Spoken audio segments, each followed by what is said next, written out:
What's going on, guys? Here we are live on Hot Topic with Copville and Jordan Ennis. Let's get ready.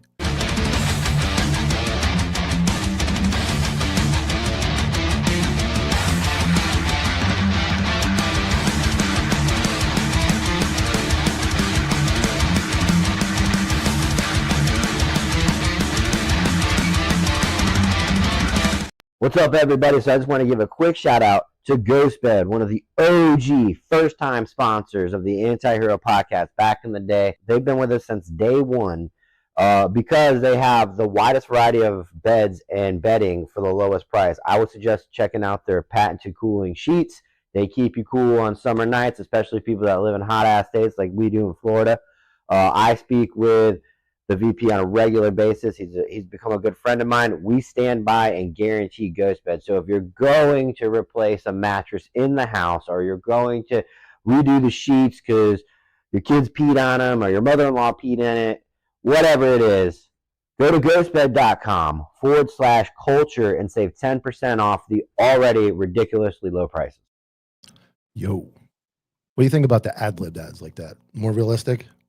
Like your grandmother, like the ads where he says his grandma peed on it or whatever. Like, I think those are more. I don't know. I like it better than like reading off a script. I laugh every time I hear that ad. But so we talked last week and about your opening. How is that going? Are you guys getting a lot of contact about that? Because it's one opening, right? Yeah. Oh yeah. I've got a group chat that's just blowed up with people talking about that agency and people putting in apps, and I can imagine you guys got inundated. Yeah, we got a bunch. But also a lot of guys are getting shut down at the gate because a lot of it is just. I mean, if you have really dumb shit in your back, if you have been an idiot at your agency, don't waste your time, man. Like, come on, dude. Like, if you had something up, if you worked hard and like something happened, like then whatever, that's fine. But if you truly are a fuck up at your agency, don't time, dude. Just don't. Yeah, you should. Well, usually the guys that are do that dumb shit aren't smart enough to know that they shouldn't put an application in and somewhere else either. Yeah, so. Well, I'll say it's anywhere. You'll get an application and you'll read it. And you'll be like, what the fuck is this? Like, yeah, come on, man. Yeah, don't. Yeah. So we talked before we started. I just want to clear it up. A lot of guys were mentioning the tattoo policy. So there's no visible tattoos on patrol, but you can wear like the Under Armour sleeve or whatever. Yeah, you can wear skin sleeve. Yeah, you can wear a skin sleeve. Or just we have like these sleeves. You don't have to wear like a Class A whatever thing. We have like a hybrid performance like light long sleeve shirt that you can wear. But yeah, you just can't have visible tattoos. Except for our like street crimes guys, you can have visible tattoos for that, beards and shit. Yeah. So this week I'm not going to play the video, but you sent me a really cool video. You guys are rolling at lunch. Like, you guys are taking off the gear and getting at it at lunchtime, and I was waiting for you to tap that guy out. I saw it slowly coming, and then obviously nobody can tell how big you are on the videos or big you are like on the YouTube or here. But you've talked. You're a big dude, man. I'm watching you roll with this guy, and I'm like, boy, this guy's in trouble. Like, as agile as you are for a big guy. He's a stud, man. That kid, he just started too, and he's going to be a killer. Like, most people couldn't even handle him now. He's super into it. He loves it. He trains every day. He's going to be a killer, man. You can see he knew what he was doing, but then when you're with somebody that just knows a little better, especially when the guy's laying down, when you were just laying down trying to get him to come to you. The old meme where the jiu-jitsu guy gets down on the ground in the middle of a fight and just starts backing up. All right, I'm gonna play this video. It's been going around all week. I don't know if you saw it. I'm gonna play it, and this is what I'd like to talk about for a little bit. So here we go. Sure.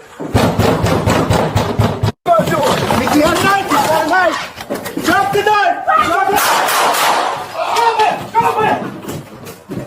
So I'm gonna play that back one more time because it happens very fast.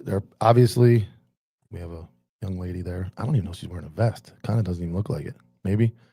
They're at an apartment. I don't know the backstory, but as soon as they break the door, knock on the door, a knife is into the equation, and this is again how it unfolds. I'm sure. If you have a knife, drop the knife! Drop it! I'm sure. Oh, there's a lot to unpack there. Your take. There I don't know if it skipped for you, but like there's a door knock and all of a sudden he's out the door. I didn't Yeah, know whoever it, posted that like, version of it, I guess maybe skip through it, but that's essentially what happens. There's a door knock, the door opens, and then you see what you saw. He gets rushed. She still didn't. She had to watch the video, go back. She still had no idea what happened. She had no idea what happened. There was no like she's vapor locked at the end, just never went for a gun, never went for anything. But I want to know how he ended up on the ground. Like that was what I was curious. It's like, so it looks like he made contact with her first. Well, how did he end up on the ground? Is what I'm curious. Yeah. And that's what's going around is that version of the video. So what I see is Dom Izzo talks about this a lot. And if you watch that video, she does nothing. I guess we can all agree on that. But what she does that's very interesting is what he complains about. She looks to the men for help, and she actually the dude flags her. She walks right in front of the gun to go past the guy with the knife. He shoots him. Never in her mind does it cross her to assess the bad guy, draw a gun, assess her partners, and see if they're okay. She looks at the male and goes around the male and gets behind him, like exits the door and gets behind him. Part of the argument from Izzo, and I'm not here to talk about if or not females should be cops. That's not the point of this conversation. But to his point, you could see her like, I guess I don't know if I'm allowed to say that, womanly instincts kick in, and she goes to get behind the guy and does nothing. I get it, man. Yeah. That's a chaotic, what is the whole thing? High stress, rapidly evolving. That's as fast as it goes right there. But no training kicks in, no instincts kick in. She like grabs her radio. She's like looking around. Not very. She didn't even. Yeah, she didn't even like. There's obviously there's gunfire. She doesn't even go for a gun. Doesn't go for a weapon. Doesn't go. She doesn't go. She doesn't do anything. React to save herself in any way, shape, or form. Like the dude's still rolling down the stairs. Like, yeah, I know he just got dumped in the hallway, but it doesn't mean he's done. I mean, like you can take a direct hit to your heart and you're still fully functional for a couple seconds. You can still die. That's where the term comes. You can be killed by somebody you've already killed. Let's bring it back. Slow it down. Obviously, I don't know what happens here, but this is the officer that ends up shooting him. So I'm going to move it forward. Yeah. So we go. He's assessing. He's got his gun out. He's like, holy shit. Now she's standing right in front of the door, and she's going to cross in front of him, right? You can see her hand there going. So there she is. So she's standing essentially on top of the bad guy. He's not shot yet. He's still got a knife. Yeah. He's still a threat. She has to be moved out of the. No, this guy has got his brain wired good. He's moving his partner out of the way with a loaded gun, pushing her to the right, and delivering effective. That looks pretty effective. Fire to the bad guy. And then we keep going, boom, boom, boom.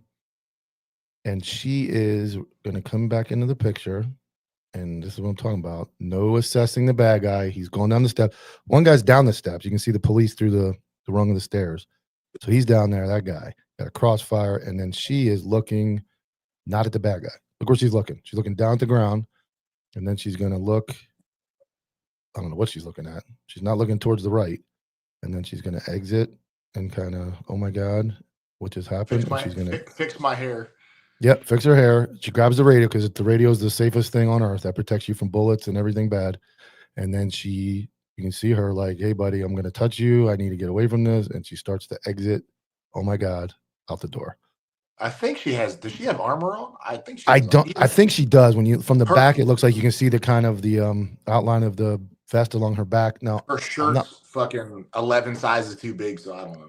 Yes, and the other guys are wearing outer carriers, which leads me to believe maybe they don't normally wear armor and they just kind of tossed it on for whatever this call is, because that's a weird uniform to have outer carrier. Usually it's an Under Armour or something.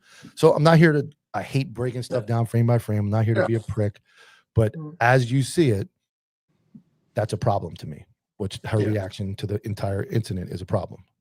Yeah. So I mean, you can just like there's it's not like assessing the tactics or whatever, but you can definitely look at the response, like the visceral response she has to the traumatic. She is she's gone. She's not even present for that incident. As soon as gunfire went off, and as soon as she had adrenaline dump, she's not even there at that point. She's physically there, but she's mentally she's not even looking at the guy on the steps. Yeah. Like she and then at the beginning, she's that guy's still a threat. But before he was shot, she was like standing on him.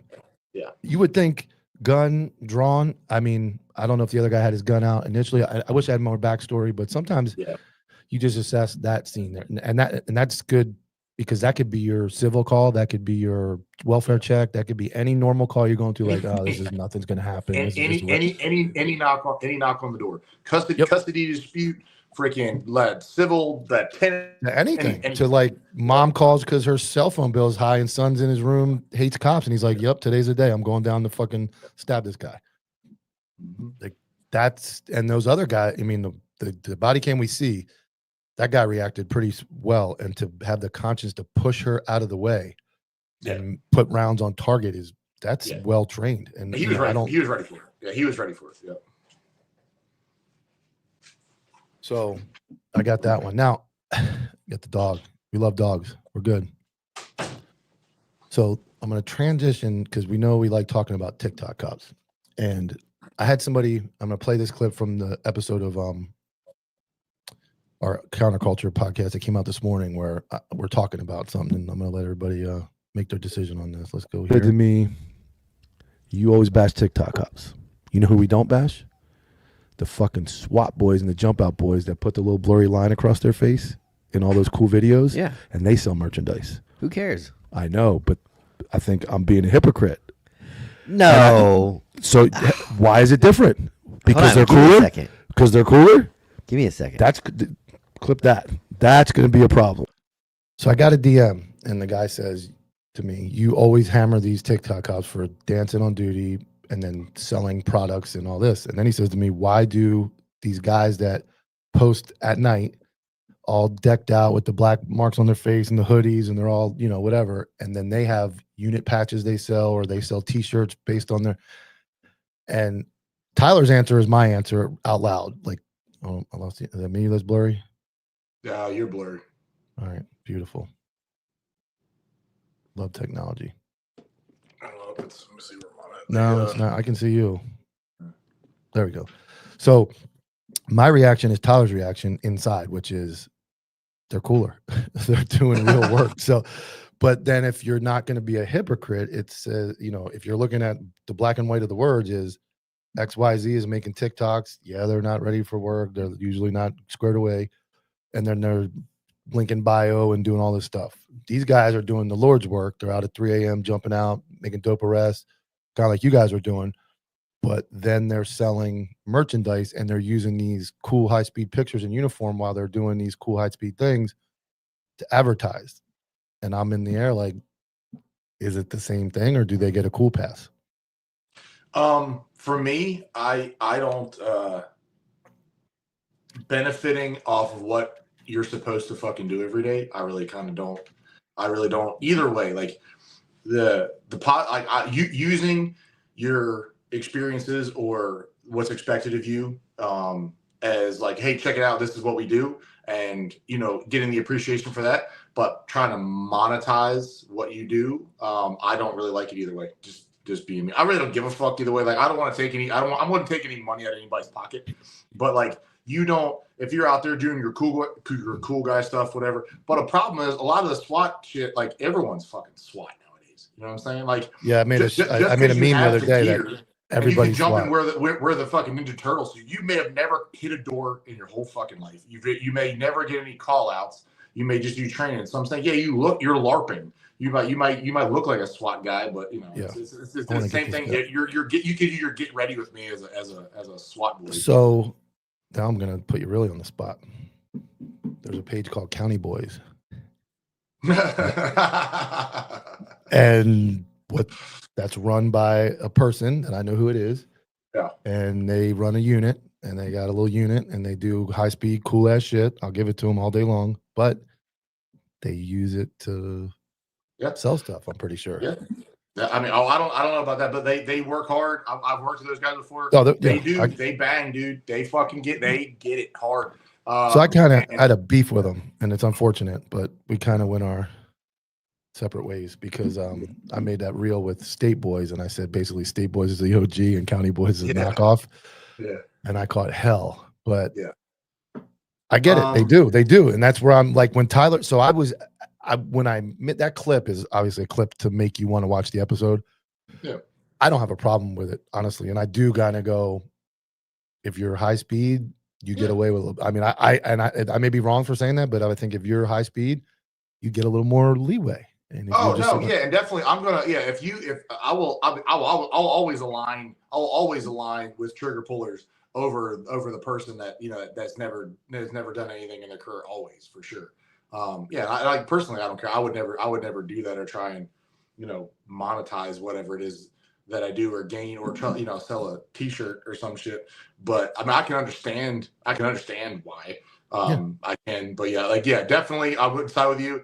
If you come out here and you take bad people off the streets and you really do the shit that matters, then you get a pass. Like if you're out here looking like a jackass, like dancing and doing dumb shit, no, I'm not with that. But I'll watch your videos. Like I'm not gonna buy a shirt from you. I ain't buying no stickers. But I will watch your videos. If you're out here doing cop shit, I'll absolutely watch your videos. Yeah. And I've kind of, it's funny. I kind of have a different.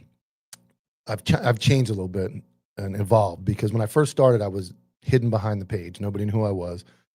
And I kind of got attacked for growing so fast and I took it personal and I kind of bickered and whatever with some people, some other pages. And then, I lost it and it was like, well, one day it could be all gone and then the money's gone and all that.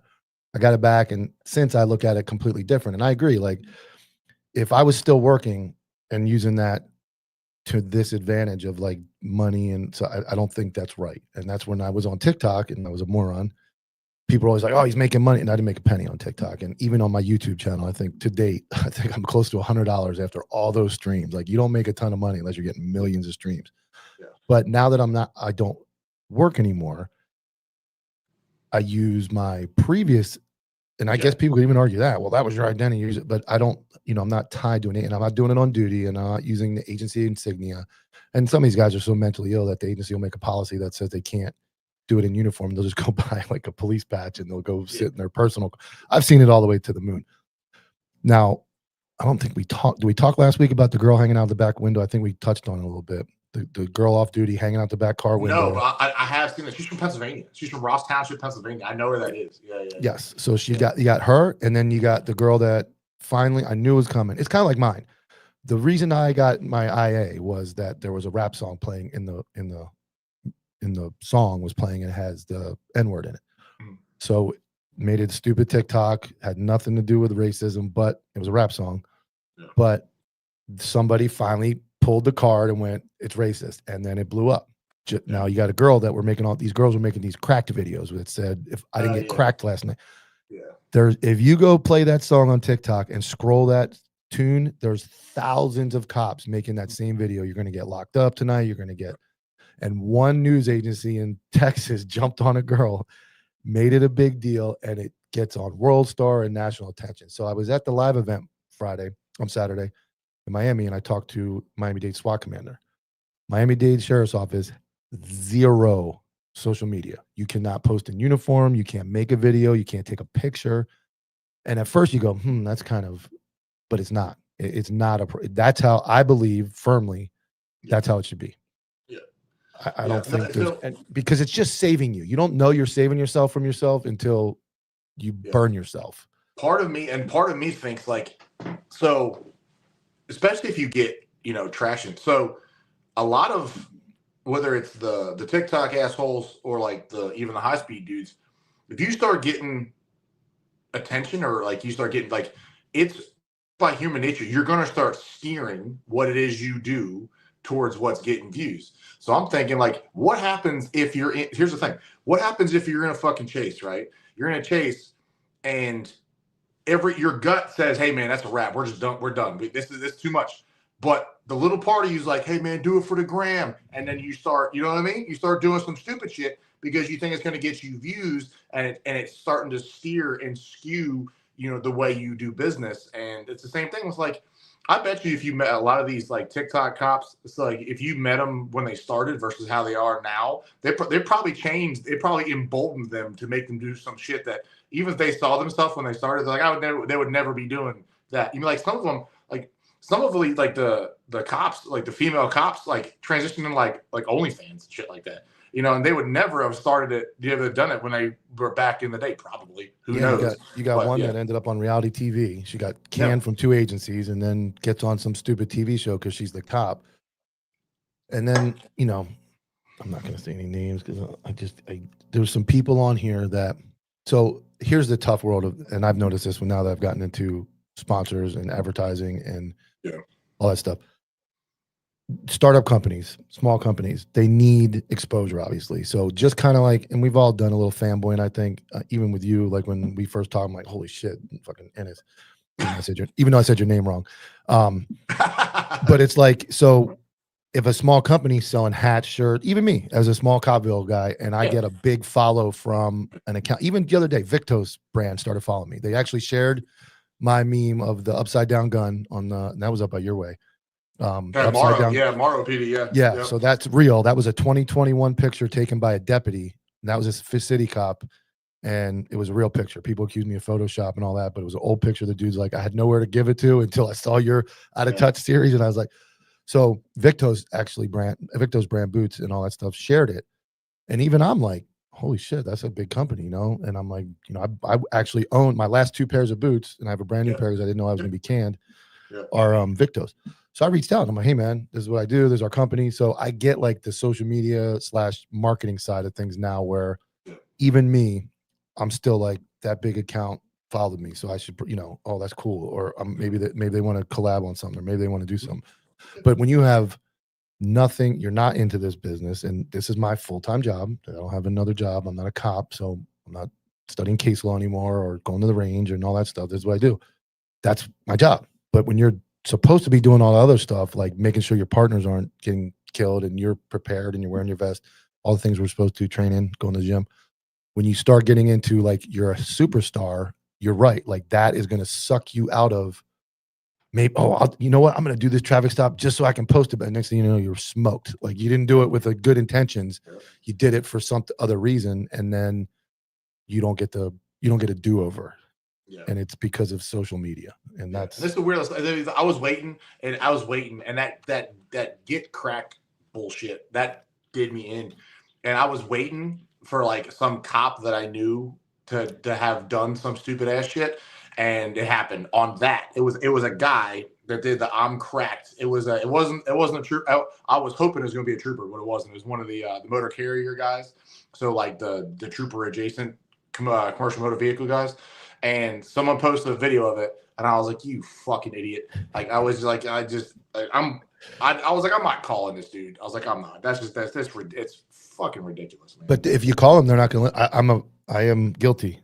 Yeah. They're not going to listen. They're going to tell you everything under the sun, and it's just like any other thing that I think obviously now in society, social media is a disease, and we get addicted to certain things.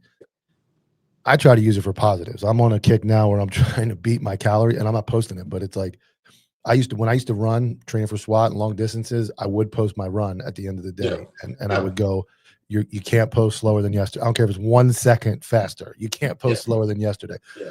And people were like, oh, I'm unfollowing this guy. He does his post runs, and I can get that. But for me, it was like, that's what's going to get me to push it a little harder. Mm-hmm. And that's how my brain works. Like when I was running, I was trying to get under a 6-minute mile. I kept running a 6:01, a 6:02, a 6:01. So I told my wife, you have to come to the track with me. Like, I need you to stand there. And if I disappoint you in front, like I'm going to be like, I don't want you to drag you here for me to run a 6:02.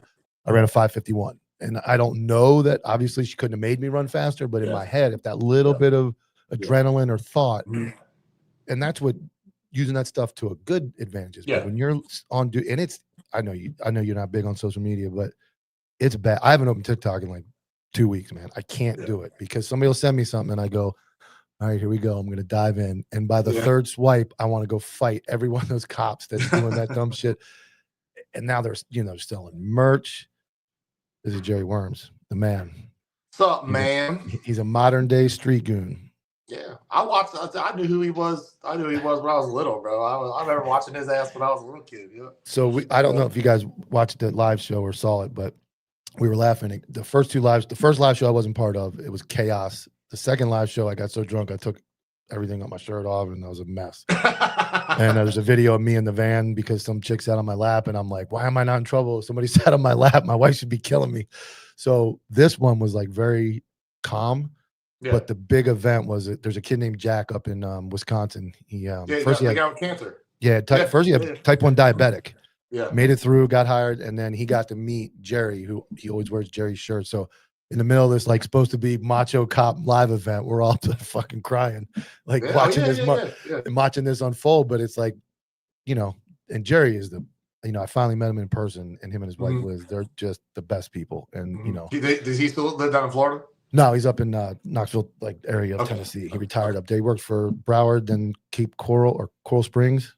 That was over here, Coral Springs, and then he was an SRO for a while. And then he retired up in Tennessee. But they saw all the friends they have down here in Florida, and Liz was kicking around the man. Maybe we should go back because he's pretty. He's a popular guy, and what I was saying at the live show is, back in that day, you just there was no social media, you did what you did, and somebody captured that and it got posted. Nobody would know, and it was hard enough finding you anyway because you're not on social media. Yeah. But that guy Jerry Worms disappears if there's no social media, and nobody ever sees him again.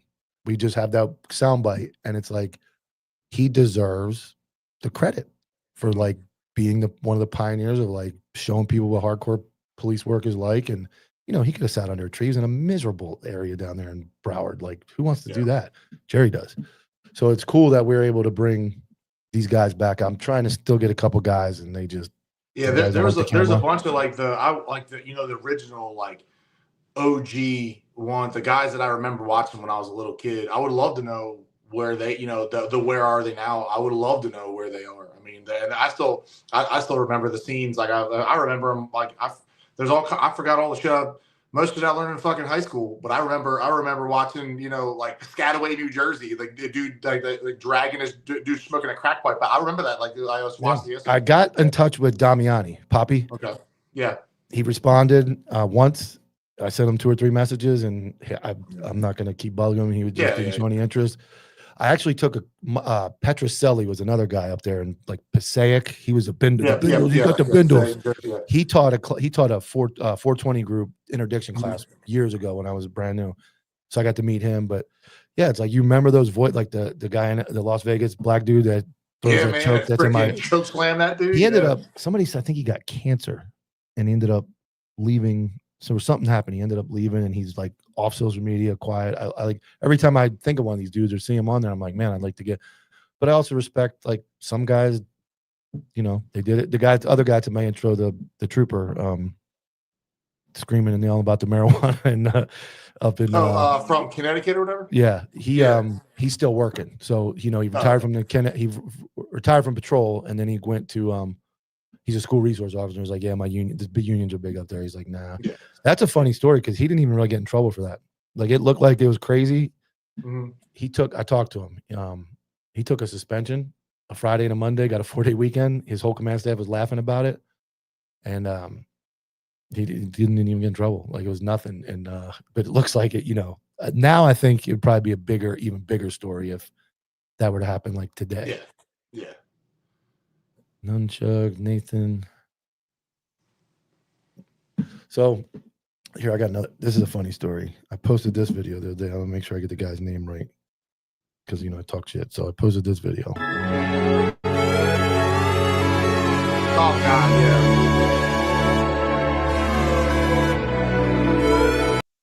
So I posted that video. My tag was, I would rather walk all day to calls than do that. So that guy, Michael DeGrave, I don't want to say his name wrong, DeGrave, he's the guy on the bike, and he actually reposted it and said, I finally made Copville, and he reached out, and he's actually, like, if you go to his page, he's actually a yoked, like, hard training, like, badass dude, and he just happens to be a bike cop. So yeah, that's the funny part, right? So like our bike unit, so the guy, the video I sent you me roll, that was in our bike unit office. dude. Like they all wear like the cop shorts and shit like that. But dude, there are some yoked ass motherfuckers, man. Like they're as a whole, dude. There are some jacked ass dudes, and they ride like the bikes. And it Yeah, cracks me and up. so I always associate. I guess I'm guilty of this. I associate when I see something like that with what is local. Yeah. And we don't really need. There's a downtown small Vero area, and they have bike cops. I'm trying not to talk shit, but it is what it is. I know if you go to Orlando, those dudes are yoked. You go to Orlando PD, and that's a great. I always leave Orlando PD out when I talk about great Florida agencies. They just kind of slip my mind. Yeah. Their SWAT team is top tier. They win every year, or second place. They have 2 teams. Great chief, great agency. They're controlled a little bit because they're right next to Disney with the pursuit policy is pretty, pulled back. They really don't chase anything under. But everything else about that agency is excellent. Technology is excellent. Crime center is excellent. Good boss. Good SWAT team. Very, very talented. Like I applied to OPD back in the day. I actually went down and did the test, whatever, and I passed everything. But I got a thank you. They were like, that was probably like the nicest like rejection letter I ever got. They're like, we appreciate you coming down. You did very well. Just with the highly competitive nature, what it was like, I'm applying against veteran dudes from Florida already. You know what I'm saying? So I got a thanks from OPD, but I applied to OPD back. Yeah, their SWAT team is. I mean, I went to SWAT school with a guy, and he ran like an 850 mile and a half in SWAT school, and I'm just like, you got to be shitting. And he wasn't even on the team yet. And then when you go watch them in the SWAT roundup in Orlando, it's in the Orange County Sheriff's Office every year, international competition. There's teams running like an event in 340, 350. These guys are like 159. They're like, and Orange County's good. There's a couple of foreign teams that are good, but those guys are and they have 2 teams, and both teams are always in like the top 5. Yeah. Which shows commitment, all the stuff we talk about. Yeah. And they got, and what I was going with that is I've seen their bike cops downtown Orlando. They have a shit show down there, and they are usually really good shape guys that are down to get down. They hit people with the bike and stuff. So I just kind of associate bike cops with any other funny stereotype like SROs and. Yeah, no, yeah, that me too. That was always me too. But like our guys, our bike unit, they patrol like around like city center and like city hall, stuff like that. That's their area. But, I mean, they hump calls. They answer so the calls at every event, and they're always getting whatever. And one of our guys, he's like super into like the bike thing. He just did like 1,000-mile ride. Like they're into it. They're definitely into it. Yeah. So now one other thing I wanted to talk about was what most people don't know about. And I don't even know if you know your state statute or state workers' comp stuff. 1 second. This is my mic. You should try. John Bono, former sheriff of, I'll try to get in touch with anybody. PTSD, and that's a big hot topic in the world. So as I've been looking into this, the state of Florida has, up until like 2018, PTSD didn't qualify for workers' comp. There was no such benefit. They changed the law. I'm going to bring up the statute and just kind of go over it real quick. So add stage. It's kind of small, but I'm just going to read it. That way, if anybody wants to slow it down later. So if you are in a critical incident and you're not injured, so if you don't have a physical injury in the state of Florida for workers' comp, the only way you can get any type of PTSD treatment is if you see a deceased minor, you directly witness the death of a minor, you directly witness an injury to a minor who and I want you to read very carefully when I say this, died before or upon arrival at the emergency room. And it goes on to list just about any way you see somebody die. So where I'm going with that is, and I said something to an attorney the other day about like, when they said, well, at least it's something. And I read that and I go, there is nothing in the state statute. If you and I go to a call together, you take a bullet right in the chest, you live, you're injured because you're going to have some type of injury. We exchange gunfire. We don't kill anybody, put everybody in jail. You are entitled to PTSD because you got struck with a bullet, even though you live and it put a little bruise in your chest. I am not entitled to any post-traumatic stress disorder benefits through workers' comp because I didn't witness one of those qualifying events. And I think that's a problem. And I think that I look at that policy and I go, or that statute, and I go, that was written to do something, but then not really cover, because the stereotype is that those are the only things that cause cops PTSD. And as we've talked about, bad administration, work targeting, hostile work environment, that can all strain you. But if you don't see, and then when I look at the word upon, I'm reading that. So I'm like, okay, so dude blows it, tries to kill himself. He's mangled. I see this terrible thing that covers in a statute. Then it says dies before or upon arrival. So let's say he's on life support for 2-3 weeks. He didn't die upon arrival. He died 2 weeks later. Are they going to cover it? And that is that's worded very specifically. Now, if you sprain your pinky during the gunfight, you're good. Has nothing to do with the gunfight, but you sprained your pinky getting off the ground while you're getting shot at, you can go workers' comp for your pinky. But if you don't take a round, you don't see anybody mangled or dead, and you get in the gunfight of your life, and you leave there going, I can't do this anymore. Like I got ambushed or whatever the situation is. It's obviously a shooting is traumatic. You've been in them.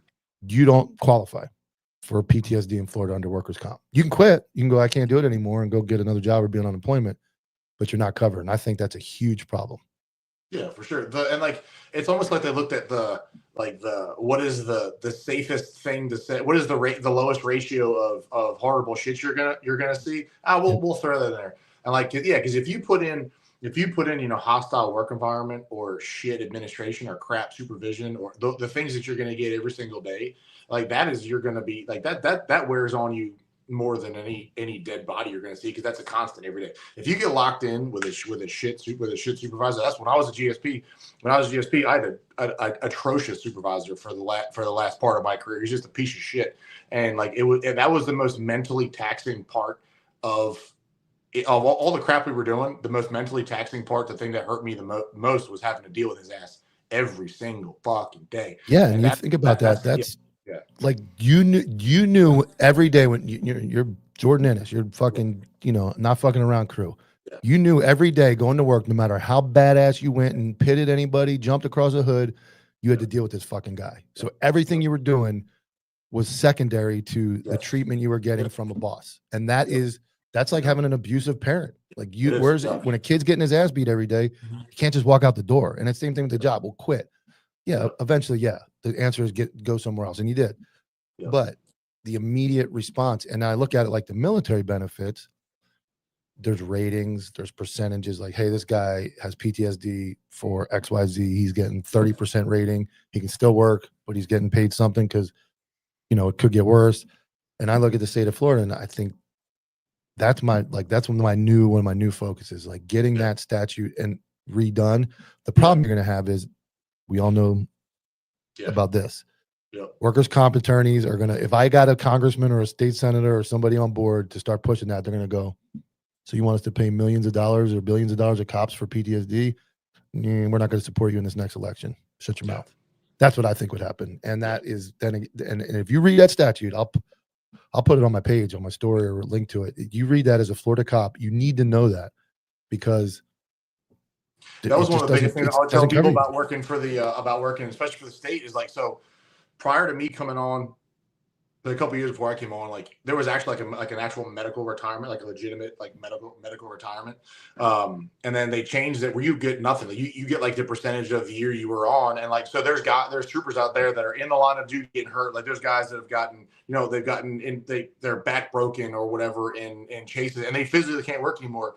And they get like $900 a month. And it's like there was a guy that I worked with, super ultra aggressive dude, and he got T-boned by a drunk and hurt his back bad, but he was on the new system. He was one of like he's just an older version of, he was doing it before, like when I came on. I remember hearing about this cat. I was like that guy. I was like, I'm gonna be that dude, right? And he's super aggressive. He was like the me before I was me, right? Like he was a name you always heard. He pitted millions of cars, ultra aggressive dude, never had any problems, whatever. And he got hit, and then they kicked him out the door. They kicked him out the door, and they gave him like 12% of his bullshit ass salary for like that, your 12-year severance pay for almost killing yourself every single day you were working. And he loved the state patrol. He loved it, man. Like that was his big thing. That he was all for it. Like I said about, I think they are what they are. But he was all for it. He was like the poster child you could have for a trooper, and they were like, fuck you, and they got rid of him and gave him 12% of his salary. And I did a episode with a guy from Kentucky a while back, and he got ran over by a suspect to try to kill him. Ran him over with a car, and up until a new law was passed in Kentucky that gave him 100% of his salary, he was getting the same thing. He was getting he got both legs, knees broken, and everything destroyed, and he was getting like $900 a month from the state of Kentucky for disability. And the old retirement system, you can have literally anything. You can have whatever. You could say, "Oh I got a fucking earache," and they'll give you 90% ears. And that was a funny part because all the guys were doing. And when I started with GSP, I was like, "There's no way I would do that. I'll just do my, even though the pension's bullshit. I was like, I'll just do my time. Fuck that. Like, why would you give them 30 years? And I understood. Like, you give them 30 years of this bullshit ass agency to get 60%, well, you can go out at 18 and a half and get 90 something percent. Yeah. And really, there's really nothing wrong with you. They're like, ominous, you're out of here and you're getting $80,000 a year, and you're off it and you're gone. Yeah. The statute was updated. I think it was updated, including special session C of this year. But I'm not being silly. I'm sure people have had it, but there's like smallpox written into this. I've never met a human being in the world with smallpox. I thought we eradicate smallpox. And there's also something in here that says any injury caused by exposure to toxins. So interesting. If you're exposed to a chemical, we got you. But if you're exposed to repeated targeting, shit treatment, terrible supervisors that make your life miserable, you develop anxiety and PTSD. You don't want to come to work because you're being whatever. We don't got you. But if you walk up to a gas truck or whatever and something spilled and you breathe it in, you got it. If a baby dies, you're good. If you have smallpox and you get a vaccine, smallpox or fucking polio or some shit. Yeah. And here's why I knew it was like trigger words. It covers it actually has the words mass shooting in there, because that's the hot topic. Usually around the country. So if you and that's pretty self-explanatory. If you walk into a school and there's dead kids everywhere, that's you're gonna have some PTSD. Yeah. But if you get in that same gunfight, nobody dies, and you don't get injured.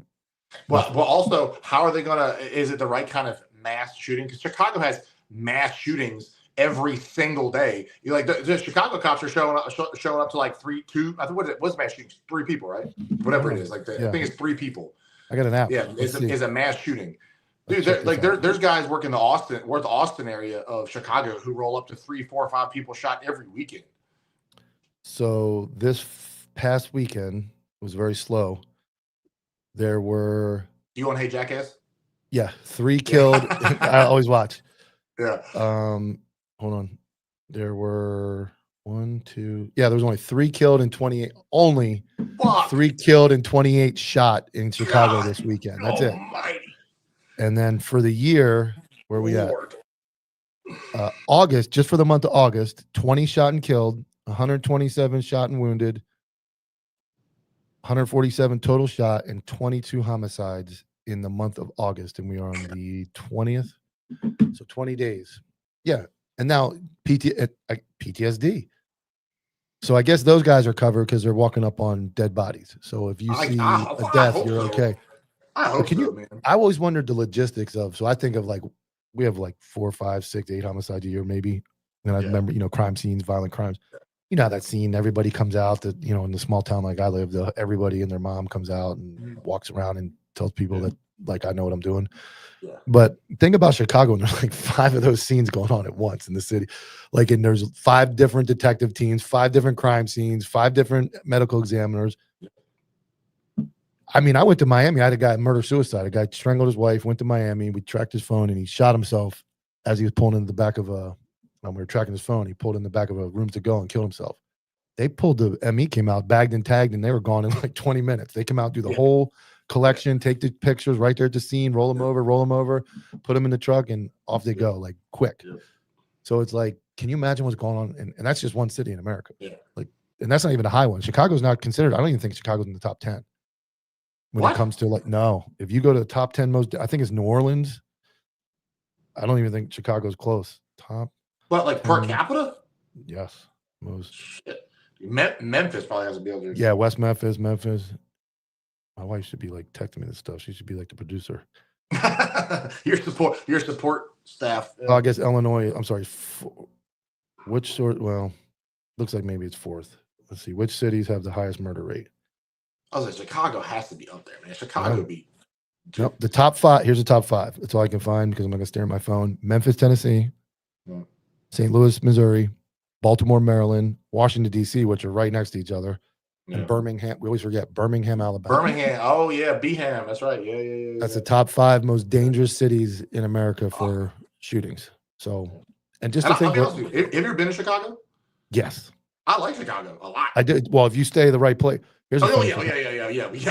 Obviously. So I'm wearing a bright red New York Giants hoodie, and I want to go see the Shameless house because I watched every season of Shameless, watched the whole show, and the Shameless house is in Chicago. Somehow I screw it up. I put the address in. I get in an Uber, and he drops me off in the south side of Chicago, right by the White Sox Stadium, on a corner gas station, in a red hoodie, in the middle of nowhere, in the middle of winter. And I'm looking at the guy, and they won't let you back in. And I'm like, holy shit! I'm like, order. He's like, I don't know about your sweatshirt, man. He's driving away, and I'm like ordering another Uber, and we missed it by a mile. But that's a real thing. Like, you joke about that, but that's a real deal. Like that, Chicago is it, man. That is. And then Philly's got to be up there. I don't know if you've ever been to Philadelphia. I follow a couple of accounts. Yeah, I follow a couple of accounts that are like. You can't tell you're in America. It looks like another country. Yeah, like Kensington and shit like that. Yeah, man. Yeah. I used to work out of the outside, the 12th district of Philadelphia. They call it the Killing Fields. Yeah, that place is wild, man. Yeah. Hell's Kitchen, 3rd in Indiana. Oh, Jesus Christ. Yeah. And then I got I'm gonna record tomorrow because I'm leaving. I'm gonna be gone next Wednesday or coming home. I'm going to NTOA up in Washington D.C. So I'll be safe. Careful.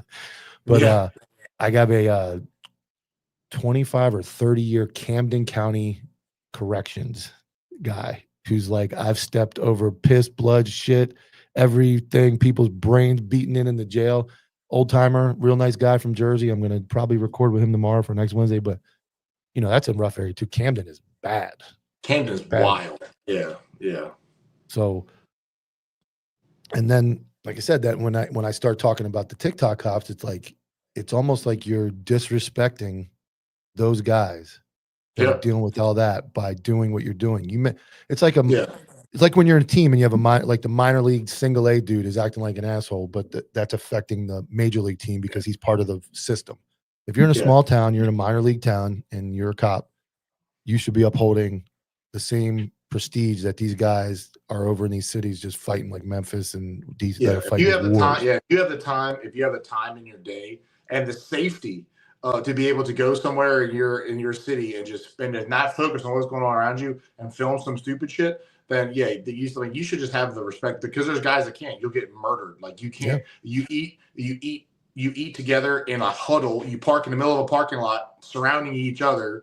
You circle the wagon so you don't get killed while you try to shove down a hamburger. And you're hanging out somewhere wherever. And then you got these girls on TikTok are going, look, I have grapes for lunch today, and I have a sandwich, and I went to Starbucks earlier, and they were like shaking their coffee cup, pulling out their lunch, like a 3,000 person town with 2 cops that work there, and these guys in Chicago are going fucking homicide to homicide. Are you guys are fucking pitting cars all day and night, chasing people? Yeah, we ain't got time. We get our pace is pretty good, but some days, man, we got time for that shit, dude. Like, how do you have time in your day? Like, dude, no. They don't know. You can't. Dude, I'll tell you what, dude. If my chief found out that you like a TikTok of you doing that shit like that, I can't. That gives me anxiety right now to think about what he would do. You would be in so much shit if he saw you do some shit. Like, if you're a Sandy Springs police officer and you did it, get ready with me, I'll be the first to tell you no longer work for the Sandy Springs fucking police department. There's no way. Oh my God. That should be. But that's a standard. And I know you guys have that. You guys got everybody training, going to the gym, doing jujitsu. Like, it requires a standard, and it starts at the top. And Ken DeSimone, the chief of Sandy Springs, standing on top of cars in the woods. Yes, you can stage that. It's not staged. Oh, He went through fucking no, LVNR. that He was went he, legit. he went through VNR training, right? He went through all the Yes, training. yes, he did. Yes, he did. Yeah. Yep. So this guy knows how to perform a VNR. He authorizes his guys to do it. So it can happen, but you can't be. He's just a good dude, and he can't be bigger than the position. You get these guys like that become sheriff, and what's the first thing a sheriff does? They put their fucking name on every door, every notebook, every card. That guy moron in Broward County, Greg Tony, he got his PhD. It's Dr. Tony this, Dr. Tony that on every. It's like when you make yourself bigger than your guys, and when you don't, and people fucking talk stars down their collar. Oh, dude, or cowboy hats and fucking guns and stuff. Like when you do that, and you change your image and make yourself a bigger status than the rest of your people, it is immediately noticed by everybody. Everybody talks bad about you. All your guys think you're a piece of shit. They may not say it. If you're controlling their raises and budget, they're going to fake support you out loud, but you look like a moron. And I was curious about like the one of like so. I mean, we're not a huge agency. We're 150, but like we're not small. But everybody, all the top upper management, all the command staff, upper management, they're all super cool. They're all down to earth. You can kind of you go to lunch with all of them. You can hang out like, and the cool thing is like. There's no like they were like little collar brass or whatever was it. But if you were on a line, you couldn't tell who's what unless you have like a sergeant. That's what I was going to say. You don't know who's who. Yeah, they play the part, but they are the part. Yeah. Now you go out to lunch with the people I know, and they're in the upper command staff. You go, the fuck is this? And there's no white shirt bullshit. That there's none of that crap. There's none. Say it louder. Say it louder. There's none of this regalia looking like a Guatemalan admiral across your chest. Fuck all that. No. When you take office. I don't care anymore. When you take office and your number one priority is you're dreaming about wearing a white shirt while everybody else wears a green one, you've already lost. Yeah. You should. And then when these guys that try to defend my you're out of touch post with the admin with their magazines not in, backwards, upside down, sideways, nonsense. It starts at the top. And when I was in the military, the command sergeant major walked by. He reeked of respect and war, and you just went, holy shit, look at that dude. He's like 60. I always thought it was such a terrible because law enforcement, it's a business. Whatever. We model like a business. But like if you are in charge of the business and your employees can't come speak, they can't come speak to you. You can't even like there's a separation. You can't like you can some places like the chief or whatever, you have to go to his major or his little nut fluffer support guy. You can't even talk to your sheriff.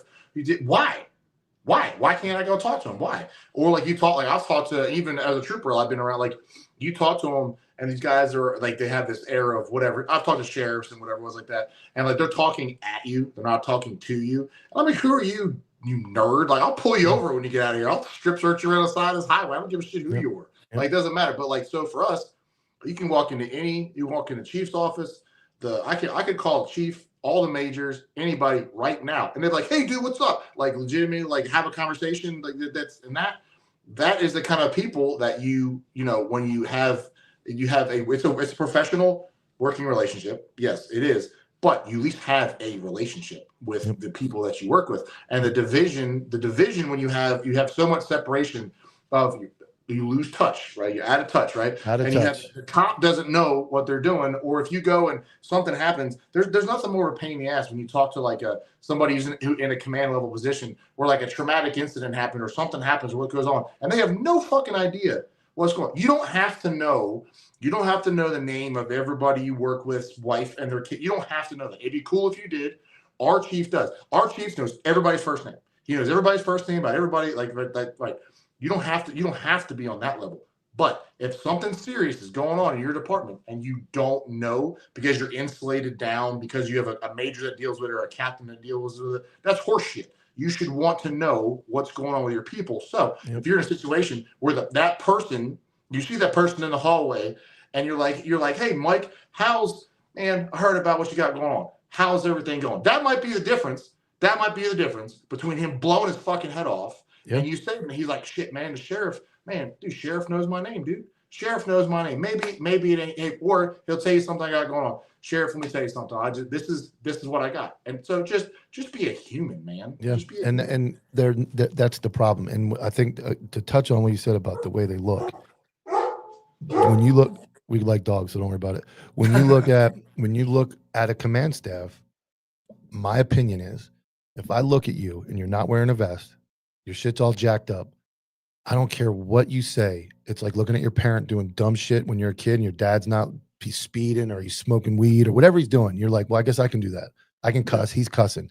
If you look like shit as a supervisor, I don't care if you're the fucking sheriff, you're a captain, you're a major, you should be squared away. There's no excuse to not be prepared to be a cop if you're a cop. And I get it. You sit at a desk all day, you do all, that's fine. You drive to and from work, and you're also setting the example for a 20-year-old kid, 21-year-old kid whose brain isn't developed. And it's a difference of looking at your chief and your command staff going, them motherfuckers' mags are all straight. That dude's doing an LVNR. He's in training. He's doing jujitsu. That's the major. That's the captain. That's the sergeant. He's all participating versus, oh, they're standing over there under a tree kicking it. They got no vest on. They're in polos. They have their magazines are all fucked up. And I'm at two crossroads in my career, and I go, well, everybody else does that shit. You know what? Fuck it. I'm going to take my vest off, or I'm going to fucking be late because they're always late, or I'm going to come in and say whatever I want versus, hey, man, that dude's been here 25 years. He's like a captain and he's still squared away. That's the difference when I talk about why a command staff should be squared away.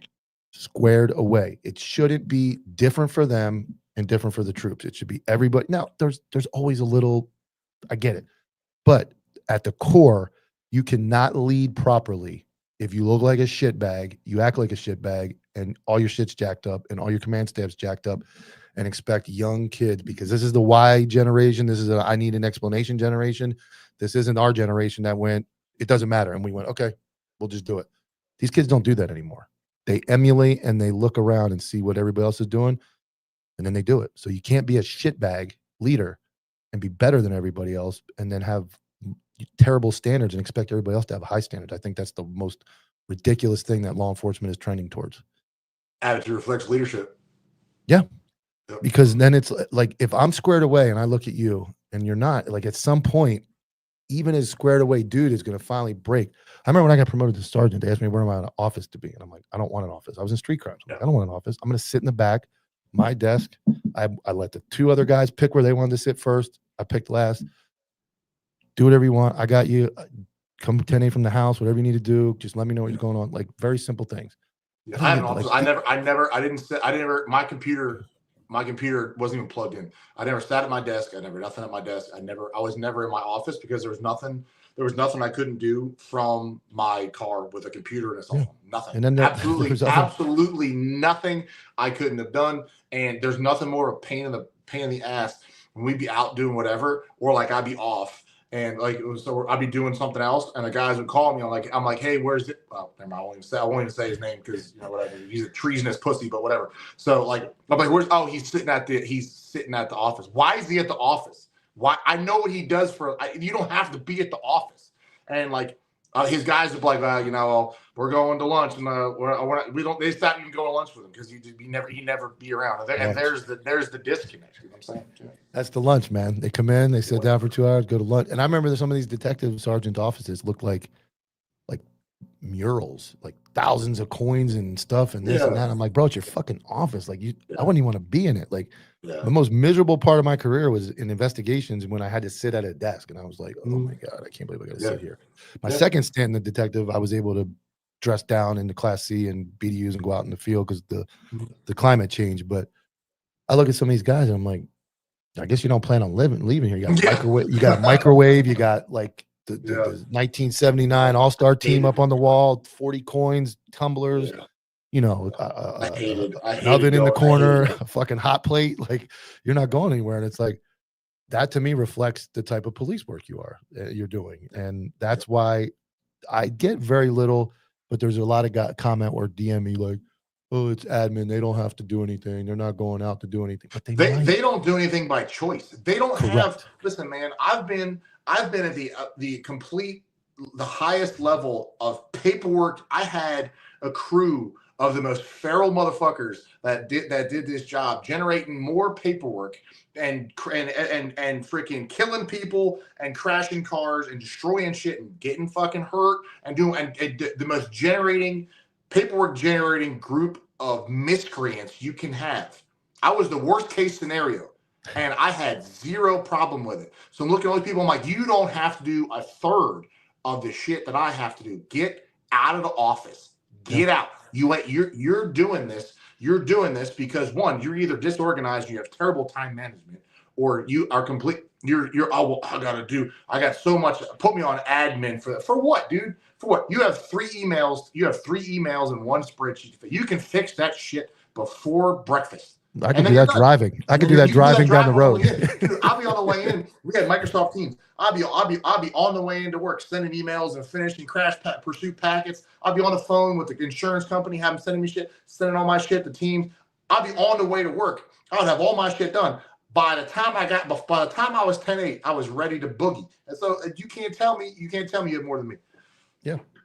They're excited. They want to let the names roll. I'm gonna let them roll one day, but I'm not there yet. I've let some roll, but yeah, you can watch it happen, and that's another form of PTSD. Is like you're going out and putting yourself in these critical situations where you can die, get in trouble, kill somebody, shoot somebody, all these things, and then other guys are like, "I'm good. I'm just going to sit at the station all day, or I'm going to go do this." Yeah, that was one of the, like, there was one of the, that actually, I'll be honest, like one of the, probably the last incident that really kicked off me having a crash out and leaving GSP.